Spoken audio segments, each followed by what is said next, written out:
completando, né, a campanha visualizada para o combate e prevenção do suicídio. Nós temos o Setembro Amarelo e hoje nós vamos falar, no dia 20 de setembro, vamos falar sobre o suicídio, né, trazendo também um pouco do olhar, um debate mais ampliado, em que a gente verifica que existe um discurso de dor muito além de um discurso de morte.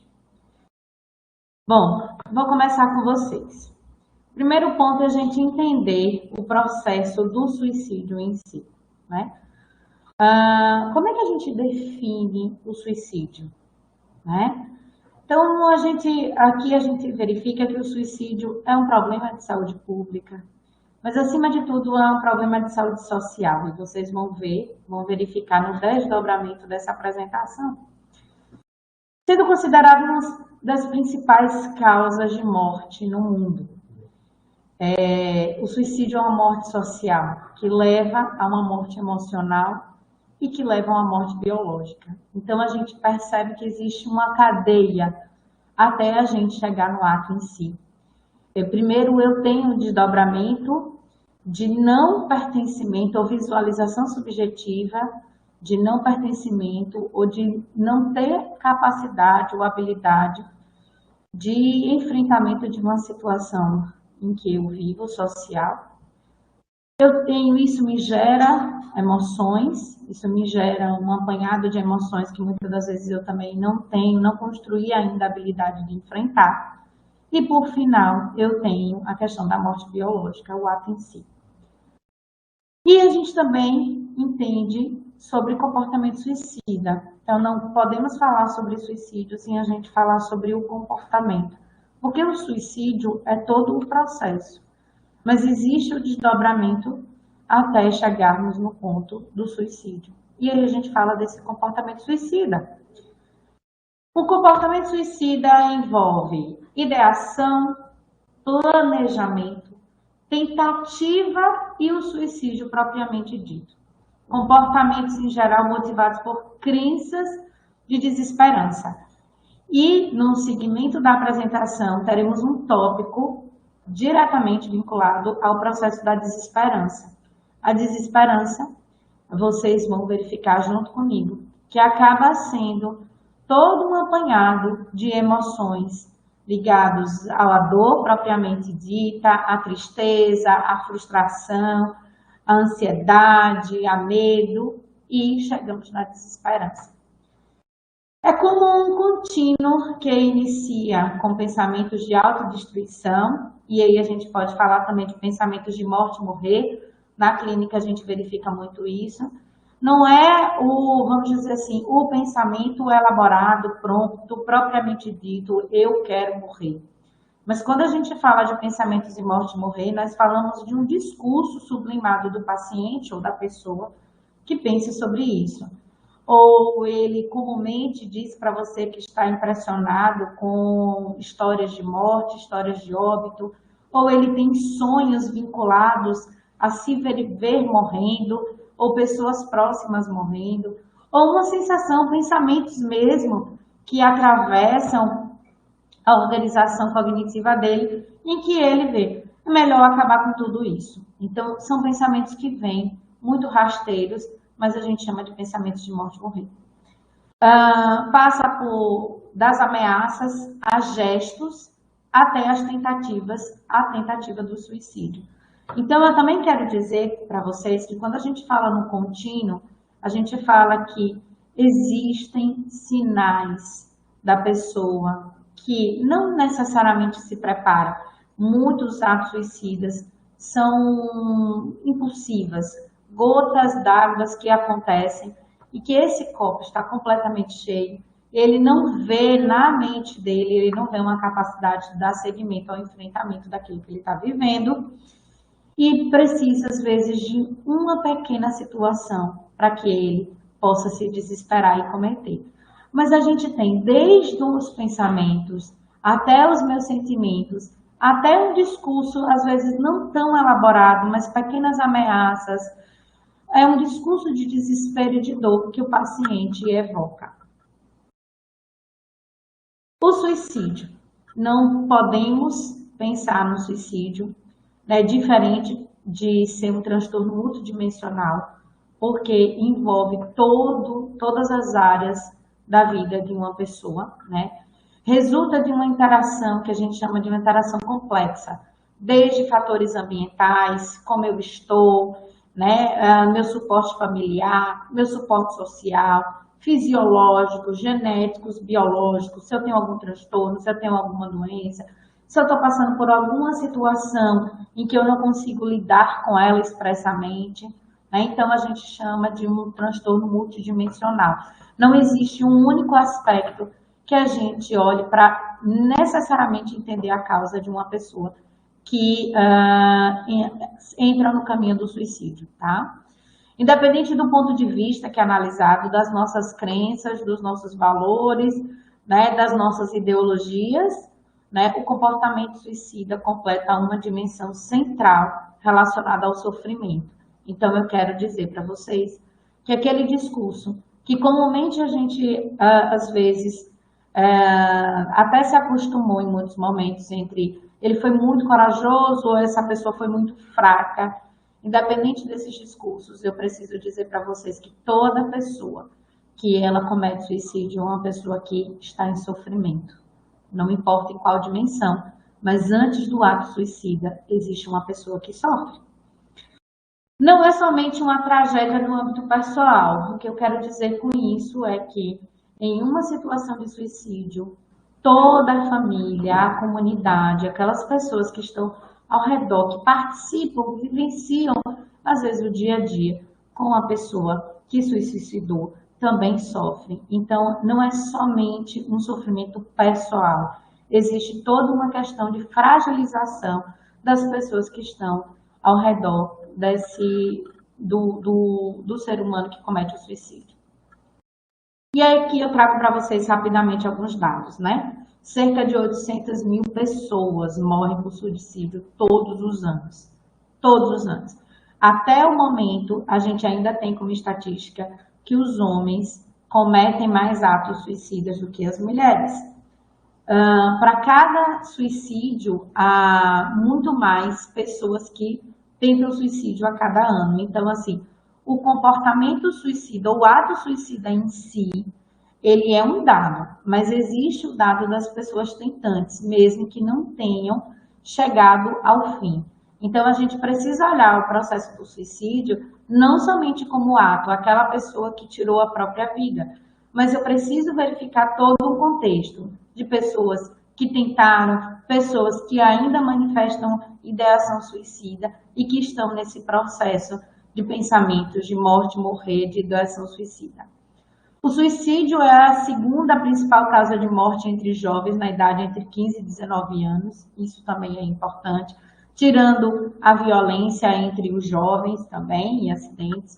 79% dos suicídios no mundo ocorrem em países de baixa e média renda, e a ingestão de pesticidas, enforcamentos, armas de fogo estão entre os métodos mais comuns. A gente também precisa destacar aqui para vocês que existe uma diferença do comportamento suicida no gênero masculino e no gênero feminino, né? Então, as estratégias utilizadas pelas mulheres para o ato em si diferem dos homens. Então, o homem ele é até mais impulsivo. Então, normalmente arma de fogo, né? Por isso que a gente tem um índice maior de homens, né, em tentativas de suicídio e principalmente que essas tentativas elas acabam sendo efetivas, até pelo meio utilizado que é de maior letalidade. E aqui a gente vai fazer um destaque, né? Essa é uma notícia, eu estou trazendo um dado para vocês, que é um dado de hoje, né? A Secretaria Estadual de Pernambuco, ela fez todo um processo de avaliação e de pesquisa, olhando para a sua rede, e hoje a gente tem a notícia, saiu a notícia, pelo menos lá, no estado de Pernambuco, uma queda de 20% nos registros de óbitos por suicídio e tentativas de suicídio comparado a 2019. Mas aí a gente precisa ir para um ponto. Isso também aconteceu em 2020. O que eles perceberam, que eles acabaram verificando, não foi só uma percepção, são dados também, é que apesar dessa queda nos registros, a secretaria ela alerta de uma subnotificação nos casos em decorrência da pandemia Covid-19. Então, isso não significa que diminuíram os casos de suicídio. Eles estão alertando para uma subnotificação dos óbitos por suicídio e as tentativas de suicídio devido a esse processo de pandemia. Já são 18 meses. E aí eles colocaram, né, justificaram essa evidência lá em 3 aspectos. Primeiro, o próprio aspecto da pandemia, né, porque muitas violências, tanto de auto, de agressividade, o que a gente chama também de heteroprovocadas, ou seja, auto que eu faço a mim, hetero que eu recebo ou faço a outrem, foram subnotificadas, né? As pessoas não buscaram os serviços, né?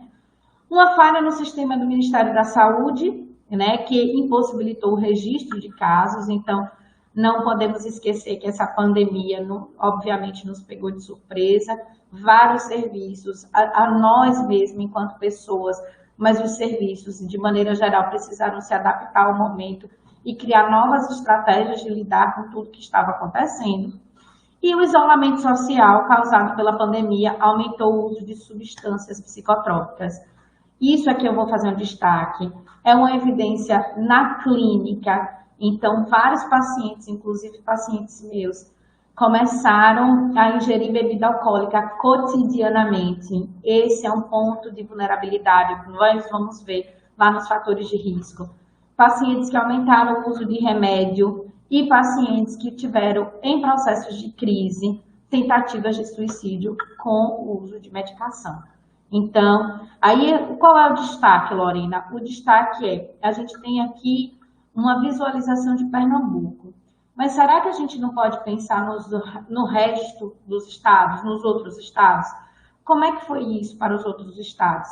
Então, se a gente mensurar esse destaque hoje de Pernambuco, do Diário de Pernambuco, com essas evidências, a situação ela é ainda muito mais alarmante do que a gente imagina. Pressões e comportamento suicida. Vamos lá? A maioria dos suicídios é precedida por sinais de alertas verbais ou comportamentais. Eu estou querendo dizer que boa parte, a maior parte das tentativas ou do suicídio em si, ela tem uma sinalização por parte daquele que acomete, que atenta. Então, não existe aquele suicídio que veio do nada, né? Eu já falei para vocês, é uma pessoa que sofre, independente daquilo que a gente pense, daquilo que a gente julgue. É uma pessoa que está em algum tipo de sofrimento. E aí, vamos lá. Possíveis sinais, possíveis expressões de comportamentos suicidas ou de uma ideação. Quando eu falo comportamento suicida, eu não estou falando somente do ato em si. Eu também estou falando do processo de ideação.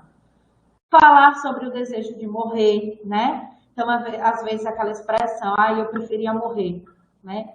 Se eu morresse, seria melhor, né? Só a morte para acabar logo com isso. Então, alguns pacientes, algumas pessoas trazem no seu discurso a morte como um processo de a solução de um determinado problema. Eu estou com dificuldade de enfrentar e eu trago a morte como um problema. Ou fulano, pelo menos, né, passou por isso, e aí, às vezes a gente cita, às vezes o paciente, a pessoa dá um exemplo de alguém que já morreu, como uma forma de dizer, olha, isso aqui é melhor do que eu estou vivendo agora. Sentir grande culpa ou vergonha, ou se sentir um fardo para os outros.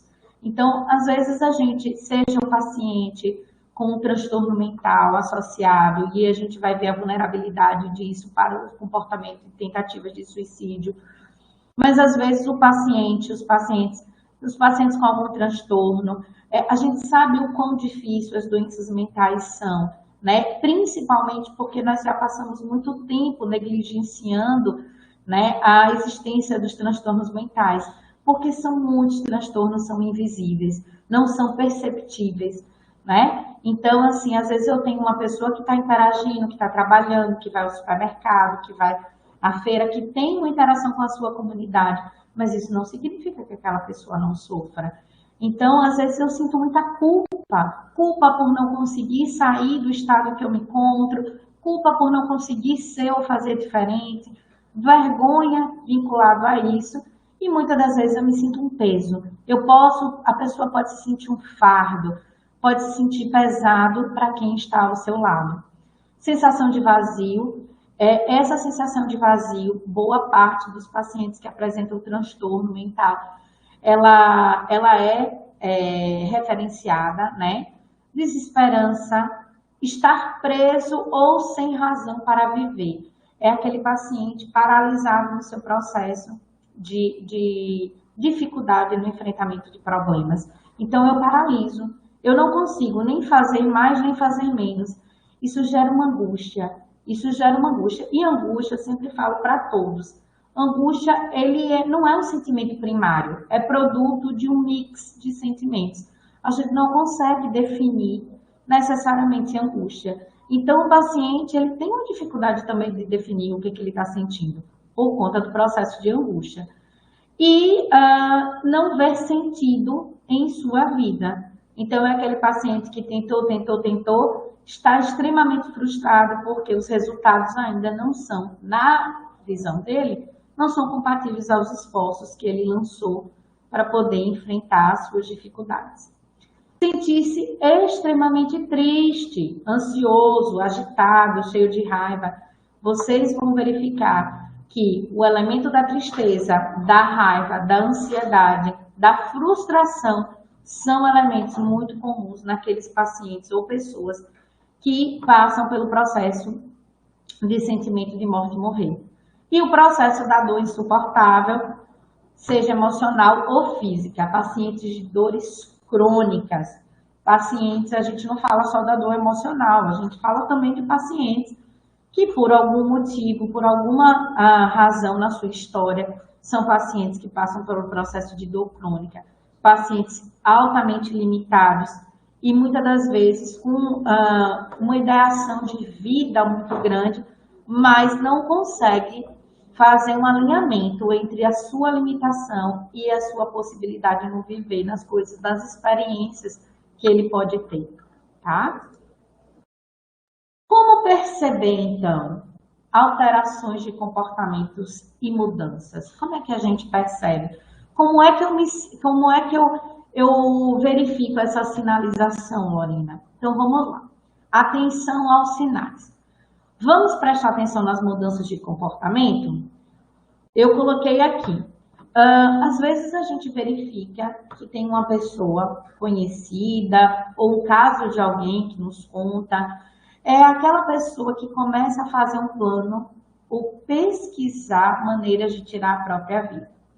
Às vezes a gente vê isso, pesquisas no celular, pesquisas no computador, né? Às vezes é o paciente que expressa, né, verbalmente isso, então esse já é um sinal muito forte.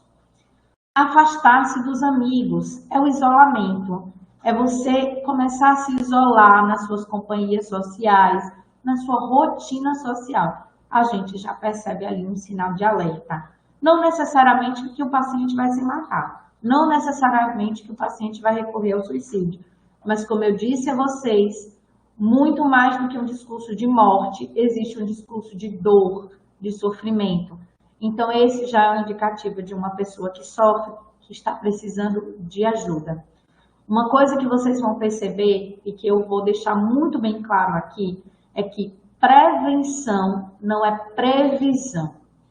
Dizem em muitas notícias, artigos, né? Era comum se dizer que boa parte dos suicídios podem ser evitados. Infelizmente, não, né? A gente tem Karina, ela é uma das maiores representantes no Brasil de estudo ao suicídio, né? É uma psicóloga, Karina Okajima, o nome dela, podem procurar. E ela traz muito bem isso, né? Nas pesquisas mais recentes em que não, isso é mito, né? Infelizmente, a gente não consegue evitar um suicídio. Tanto que o desdobramento é no processo de atenção, prevenção. Nós precisamos tratar todos os riscos, ou a maior parte dos fatores de risco que coloca o paciente nesse processo de suicídio.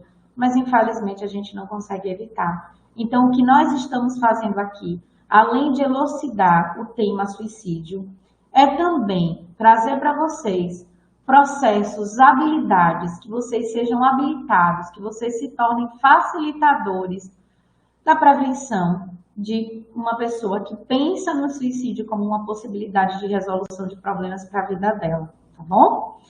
Então, o isolamento, se afastar dos amigos, do seu eixo social, despedir-se, é aquele paciente que vem num discurso de despedida, né? Um discurso fatalista, né? Distribuir itens importantes e fazer testamento, né? Isso acontece, é mais comum do que vocês possam imaginar. Na clínica eu verifico isso dos pacientes que têm ideação suicida e que pensam no suicídio. São pacientes que começam a distribuir seus pertences, doar um livro, doar, pacientes inclusive a fazer doação de roupas, de objetos que sejam seus, né? Num processo de despedida. Ele faz isso de forma escolhida, ele escolhe pessoas que têm significância para ele e ele vai distribuindo esses pertences, porque ele acredita que são pessoas que vão valorizando esses pertences, são pessoas que em algum momento eles se sentiram valorizados por eles, tá bom? Fazer coisas muito arriscadas, dirigir em velocidade extrema é um exemplo, mas às vezes a pessoa muda totalmente de comportamento e você vê que ele está se arriscando demais, você vê que ele está tendo o que a gente chama de comportamentos parasuicidas. São pessoas que elas não estão desenvolvendo o comportamento em si de matar-se, mas elas se colocam em risco de uma forma cotidiana ou de uma forma muito comum. Então, ele vai dirigir alcoolizado, ele vai aumentar o uso ou começar o uso de entorpecentes, ele vai começar o uso indiscriminado de medicação, né? Então, são pacientes que ele vai começar a se colocar em risco. Mostrar mudanças extremas de humor, então é aquele paciente, aquela pessoa muito tranquila e que começou a ficar mais irritadiça, mais raivosa, ou aquela pessoa alegre que está destoando totalmente do aspecto dela de humor, que está indo para uma rotina de tristeza. Então, tudo isso a gente observa. Mais mudanças de comportamento. Comer ou dormir muito ou pouco. É aquele paciente que você vê que está em franca impulsividade, né? Ou aquele paciente que simplesmente está, aos pouquinhos ele vai deixando de comer, aos pouquinhos ele vai deixando de dormir. É o que a gente chama de ideação suicida velada. Às vezes eu não provoco, eu não tenho nenhum discurso amplo sobre suicídio, mas eu vou deixando de tomar banho, eu vou deixando de comer, eu vou deixando de me nutrir, eu vou deixando de me cuidar. É como se eu estivesse morrendo um pouquinho a cada vez, tá? Usar drogas ou álcool com mais frequência ou iniciar o uso disso, né? E pacientes em crise aguda ou surto. Então, pacientes em crise é um paciente que precisa de atenção imediata. Paciente em surto é um paciente que precisa de atenção imediata, tá bom? Eu falo muito paciente, é pela rotina, mas entendam paciente, pessoa, tá? Eu vou tentar moderar isso aqui. Então, vamos lá, vamos falar um pouquinho sobre suicídio e as doenças mentais. Os transtornos mentais em si.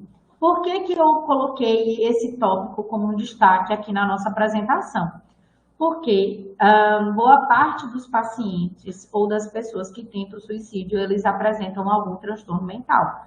Então, a gente precisa destacar, tá? Tem significância associada com o comportamento suicida. Aqui eu botei, se tem significativa associação com o comportamento suicida, é aquilo que eu te falei. A gente tem como índice, a gente já tem como dado, não é uma especulação, né? 90% das pessoas que morreram por suicídio apresentavam algum grau de doença ou transtorno mental. Então, isso a gente vê no histórico médico, histórico de acompanhamento ou histórico no discurso da família, tá certo? O risco de suicídio varia de acordo com o transtorno mental, né?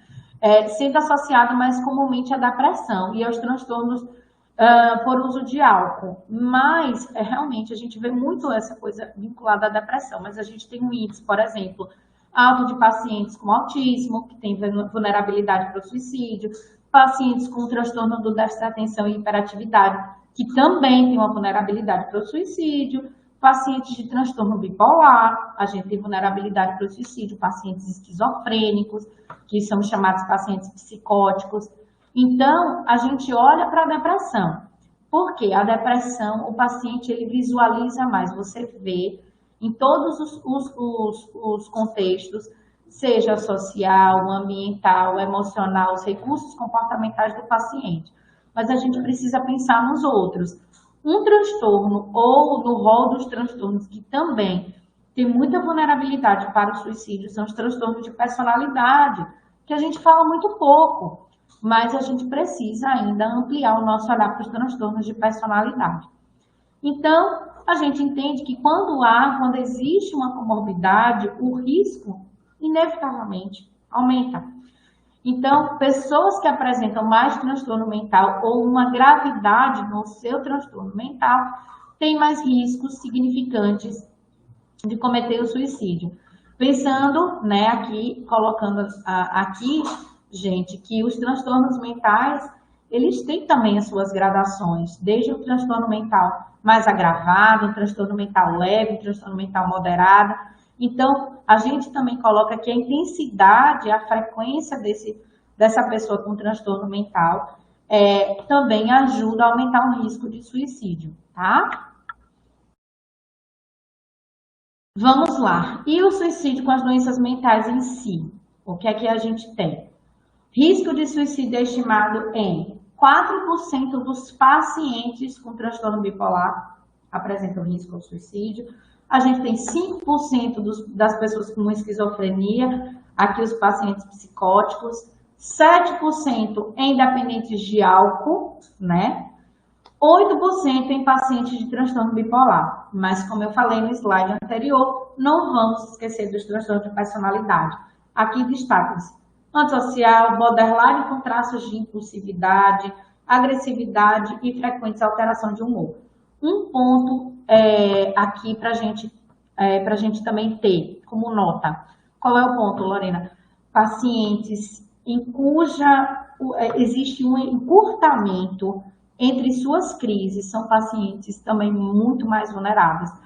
Quanto menos espaçadas as crises dos pacientes, ou seja, quanto mais uma pessoa com transtorno ou doença mental tem crises uma perto da outra, em que você não tem a possibilidade desse paciente se recuperar emocionalmente, às vezes até fisicamente, a gente também tem um maior risco, tá? Fatores de risco. Falamos tanto nessa palavrinha, vamos chegar agora aos fatores de risco. E aí, o que a gente tem?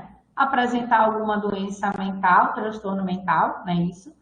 O momento atual. Eu quero fazer um destaque aqui para esse momento atual, que a gente chama de pandemia, né? Que a pandemia, ela foi um processo, foi não, porque nós ainda estamos no processo da pandemia, mas foi um elemento de vulnerabilidade para quase tudo que eu tenho visto aí, seja das coisas ruins ou das coisas boas. Do mesmo jeito que nós vimos e vemos atos lindos, esplêndidos de generosidade, infelizmente a gente também tem um lado que não foi positivo. Então, eu vejo isso no consultório, na clínica. Os pacientes, eles geram muito mais demandas, são pacientes que estão com muitas demandas. O número de encaminhamentos que eu tenho feito, exatamente porque existem muitas pessoas que precisam de um cuidado ampliado, um cuidado ali bem proximal, e é muito grande. Então, a gente fala da pandemia, a gente está falando de pessoas, a gente não está falando somente de pessoas de transtorno mental, eu estou falando de pessoas que tiveram agravo socioeconômico, então são pessoas que perderam o emprego, são pessoas que muitas das vezes esse era um emprego que trazia renda para sustentar uma família inteira, né? Pessoas que se viram sem condição de pagar o seu próprio aluguel e que foram morar na rua. né? Pessoas onde nós vimos também o aumento de casos de violência doméstica, de abuso em relação a crianças e adolescentes e a mulheres. Então, o próprio momento da pandemia é um grande fator de risco. Dificuldade na elaboração subjetiva do momento atual, morte e morrer. O que é que eu quero mostrar aqui com vocês? Muitos pacientes, às vezes, ou pessoas não tiveram tanto a vulnerabilidade socioeconômica, mas foi difícil lidar emocionalmente, psicologicamente, cognitivamente, com tantas mortes e perdas. Então, muitas pessoas acessaram o processo da desesperança. A crença da desesperança simplesmente ao véu todo. Então, pessoas que ficaram aficionadas em notícias, principalmente no pico da pandemia, sobre a quantidade, o número de óbitos, pessoas que começaram a desenvolver processos de medo, de ansiedade, de pânico. Obviamente, eu não quero dizer aqui para vocês que foi o processo da pandemia, mas às vezes a gente tem, né? Todos nós temos as nossas dificuldades. Mas isso não significa que existir dificuldade vai ser um impeditivo de eu poder lidar com a minha vida, com o meu cotidiano. Contudo, o processo da pandemia e essa verificação, esse clima, todo o discurso vinculado à morte, a morrer e à doença, provocou em algumas pessoas o aumento da crença da desesperança. E isso foi um processo de risco, foi um fator de risco para tentativas de suicídio ou do suicídio em si. Condição socioeconômica, que é a vulnerabilidade, como eu disse a vocês, como a perda do emprego, a perda econômica, rompimento de relacionamento, esse é um fator de risco, que era antes, continua hoje também. Então, às vezes a gente vincula, né, ou eu me vinculo ao outro, não necessariamente como uma parceria, mas eu vejo o outro como um objeto em completude a mim. Então, o rompimento de relacionamentos é um fator de risco e ter baixo suporte familiar ou social. Eu preciso destacar para vocês que, apesar de todos nós viemos de uma família, todos nós viemos de uma comunidade, estamos inseridos em comunidade dentro de um coletivo, mas isso não significa que nossos enfrentamentos de vida eu tenho o apoio e o suporte familiar, o apoio e o suporte da minha comunidade, o apoio e o suporte de amigos. Então, tem muita gente, de fato, que tanto se sente só, quanto por algum motivo também ele está só, tá bom?